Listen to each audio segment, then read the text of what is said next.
Back next year? Do you want to come back next year? Yeah, that's the plan. I mean, obviously, I love it here and everything else, and I think we have a great football team. Obviously, it didn't go in the way we wanted it to, and I think there's a lot more to do. And I said to you guys before, I always just trust God in the process and all that. I know you had that interview earlier in the season before the Thursday night game where you talked about wanting to play at least 5 more years. Yeah. Is that the priority to get the longest term deal possible, or is it the best deal? That's always been my plan, is to play as long as possible. I've said that since I was a rookie.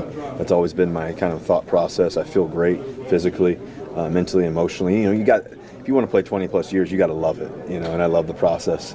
I love the mentality, and I love competing with my teammates. So that's always been the plan. And so, I just trust the process and trust, that we'll have those conversations when the time comes. Russ, how would you assess how you played this year?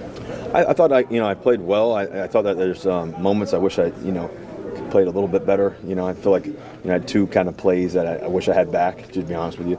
The one in Kansas City and the one in the Ravens game, just kind of put the ball inside. Other than that, those 2 plays in particular, I competed and I tried to give my all. Obviously, felt like we didn't play good enough, when we needed to as a team, but I think that I hated missing games. I hated missing those first 6 games. I don't really miss games like that, and that kind of was just disappointing. But I love how guys made plays. I love the teammates. I love just seeing how George made plays, how Calvin really became a big person for us in the season.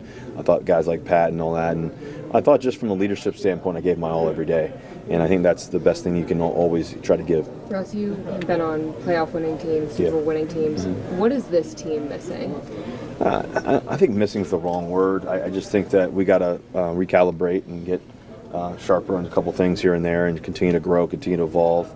I think we're young, especially on offense. We'll continue to grow and all that. But I think that I just think that we weren't able to finish, and we obviously didn't start good enough in games. I think that always helps us when you get ahead a little bit early. So we got to figure that part out. Because when you say that's the